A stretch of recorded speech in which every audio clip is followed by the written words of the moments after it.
Það gátu allir vitað í hvað stemdi frá því seinni hluta árs 2007 og þú manst nú, ég sendi þér skýrslu þar sem ég gerði grein fyrir því hvað Þú sendir mér mjög merkilega skýrslu, þú gerðir það og ég man að við kvítnuðum upp í á máum þegar við lásum hana. En það var ekkert gripið til neinna aðgerða og núna þegar hrunið er búið eiga sér stað þá er áfram það sama og mér er farið að þykja umræðan núna hjá stjórnvöldum minna óþægilega mikið á hvernig umræðan var í kringum bankana þegar verið var að gagnrýna þá. Núna til að mynda var sænskur hagfræðingur sem að eftir yfirtöku Straums sagði að hættan á þjóðargjaldþroti hefði aukist. Þá kom kunnulegt svar, já, þessi útlendingur, hann skildi ekki stöðuna á Íslandi. Hann væri að misskilja. Svona er þessu öllu svarað og þegar kemur einhver gagnrýni eða bara umræða, þegar maður vill setja einhvað inn í umræðuna, þá er öll áherslan á að ráðast á það.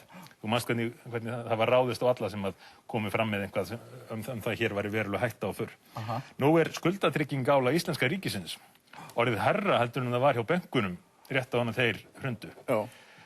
Ástandið hérna er þannig að við verðum að þora að grípa til mjög óhefðbundinna og róttækra aðgerða vegna þess að annars lendum við hér í spírar sem ekki er hægt að komast út úr og efnahagslífið getur sogast inn í nokkurs konar svarthol.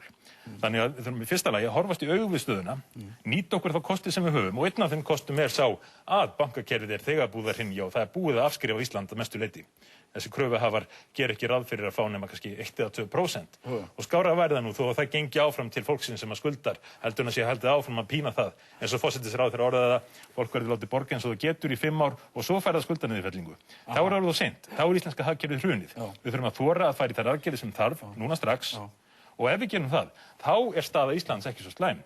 Vegna þess að þá getum við orðið fyrst til þess að komast út úr þessari kreppu og Ísland getur orðið fyrirmyndarsamfélag um það hvernig eigi að komast áfram með nýsköpun, með mannauðnum og hreinni náttúruauðlindum. Ég ætla reyndar að beina